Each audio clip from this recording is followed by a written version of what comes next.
Good afternoon, everyone. Today we're continuing our course on the future of AI and humanity. And the topic for today is ethics and AI. Last week, we talked more generally about AI and its impact on society. Today, I want us to focus on a more basic but crucial question. How should we live with AI? To answer that, we need ethics. Let's start with a concrete example. Suppose you are allowed to use AI to write your essay, and your grade depends on it. Would you use it? If yes, why? If not, why not? And if you are to use AI, what would you be careful about? Suppose AI writes a very good essay for you. The grade is actually very high. But later, in a job interview, you're asked to explain your argument, and you can't.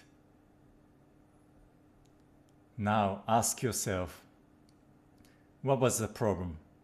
Was the problem cheating? Or was it self-deception? When you think about this question, notice that it's not about what AI can do. It's about what you should do. That's already an ethical question.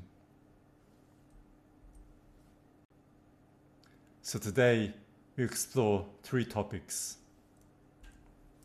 What is ethics? What does it mean to live ethically?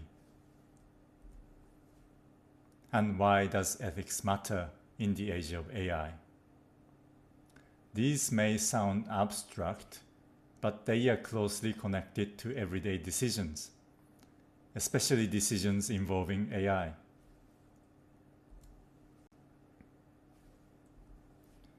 When philosophers say ought, they mean something very specific. Not what usually happens, not what most people do, but what should be done, even if no one does it. This already makes ethics uncomfortable because it allows us to say, most people do this, but it might still be wrong. This is different from studying what things are. For example, natural sciences study facts, how nature works, how the world behaves. Ethics, by contrast, is about norms and values. What actions are right, wrong, good, or bad. Let's make this clearer.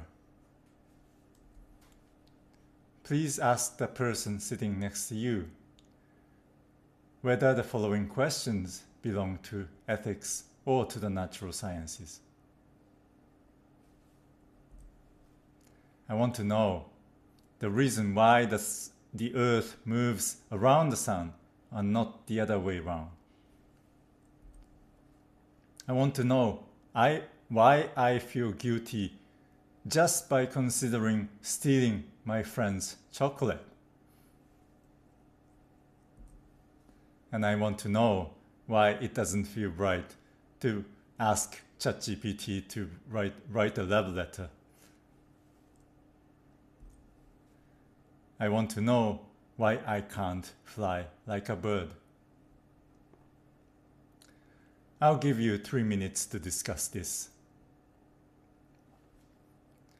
What you should notice is that questions about guilt, responsibility, or what feels right are ethical questions. Ethics deals with how we evaluate actions, not just explain facts.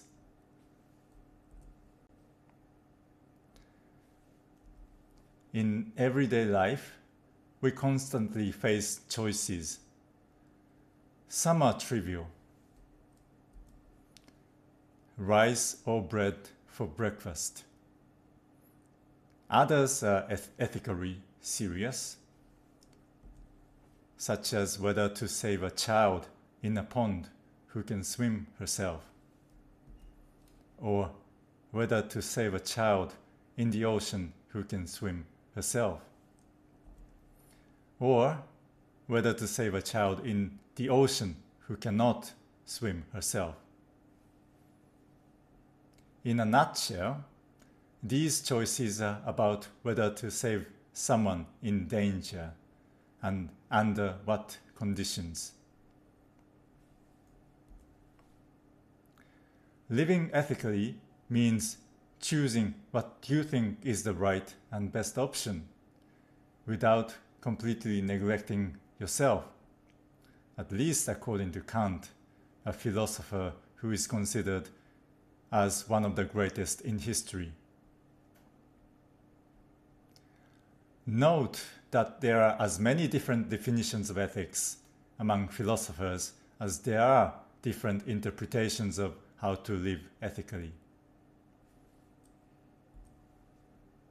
Not every choice is ethically relevant, but some clearly are.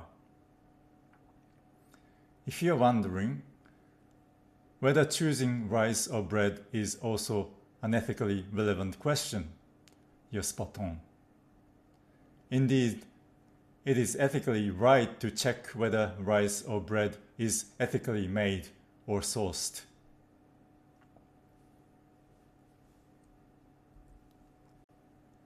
Now, let's look at a classic ethical case.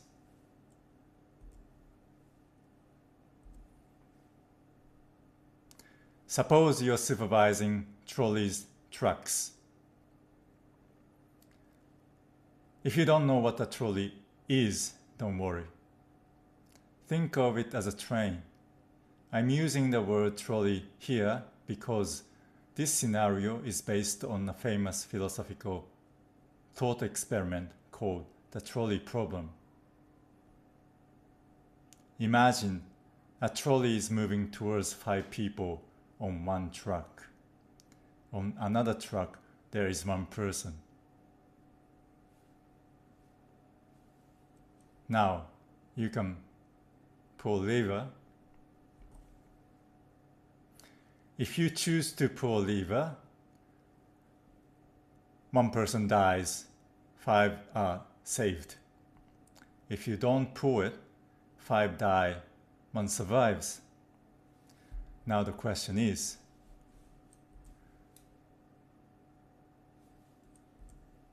what would you do?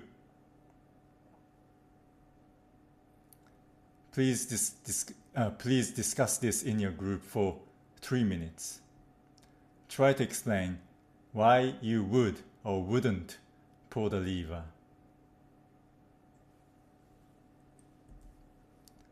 Now, let's complicate this case a little bit further. Suppose that the 1 person on the other truck is your family member.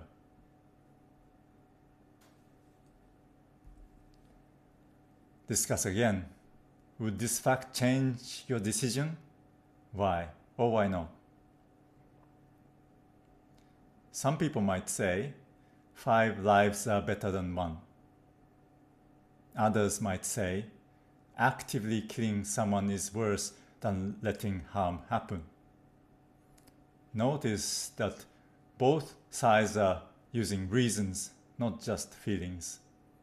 So, ethics is not about giving the right answer, but it's about giving good reasons for your answer.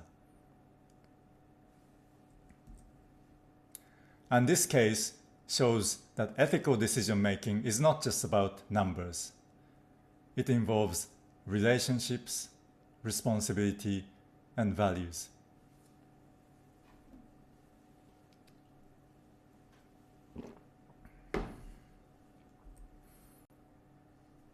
So, why does ethics matter, especially in the age of AI?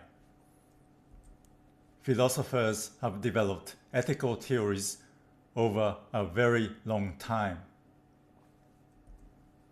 But AI has emerged only recently and is developing extremely fast. New ethical situations appear before we have clear theories for them, such as AI writing texts, AI judging people, and AI replacing human labor. And in these situations, engineers might ask, how can we keep it safe so that it doesn't harm humans or society? And companies might ask, will home robots or toys for pets be worth investing in? But ethics asks a different question. Should we use it this way, even if we can? Think of such examples as facial recognition or automated grading. So we cannot simply wait for philosophers to solve everything. And that means responsibility does not disappear. Even if AI is involved, humans still need to make choices. From the perspective of the individual engineer, how to design AI. From the perspective of an individual user, how to use it. From the perspective of a government, how to limit it.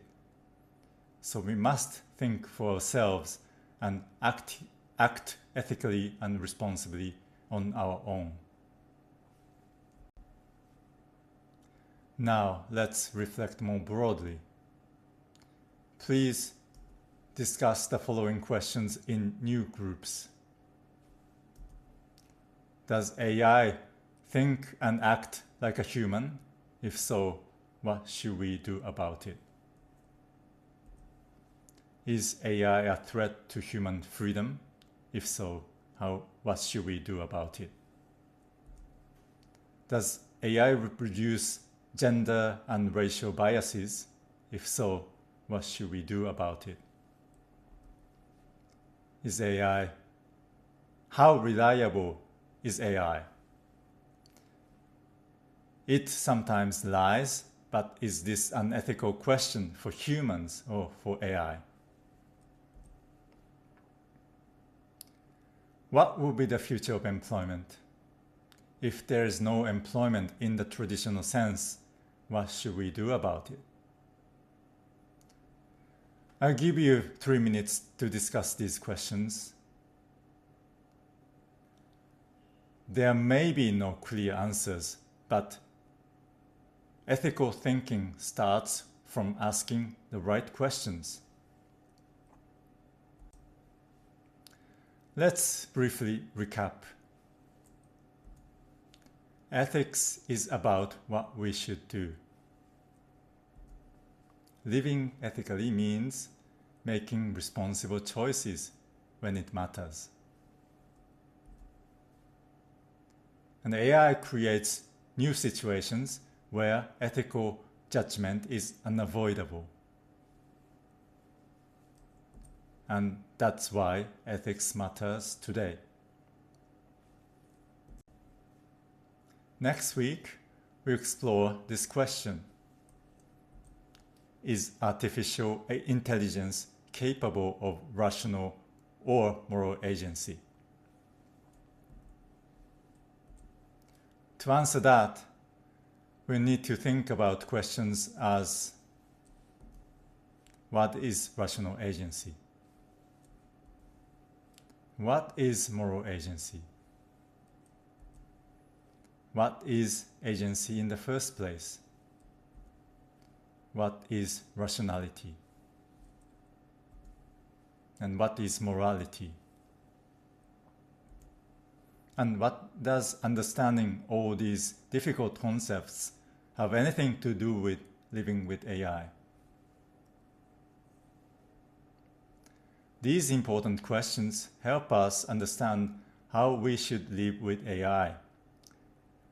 When we ask whether AI has agency, we are really asking, can AI be responsible for what they do in the way humans are? And if not, who is responsible when AI causes harm? If today's discussion raised questions for you, that's exactly the point. I look forward to discussing these questions with you. And this is your reading for next week. You will read a chapter by Catherine Misselhorn titled Artificial Moral Agents, Conceptual Issues and Ethical Controversy. It comes from the Cambridge Handbook of Responsible Artificial Intelligence, and it introduces some of the key debates about whether AI systems can be considered moral agents and what ethical issues arise from that question. These are some of the main sources behind the ideas we've discussed today. You don't need to read all of them now, but they show where these ethical debates come from and how philosophers have approached similar questions long before AI. And if you have any questions about today's lecture, the readings, or anything that was unclear, please feel free to email me at this address. And you can also visit me during my office hours or email me if those times don't work for you. Please don't hesitate to get in touch. See you next week.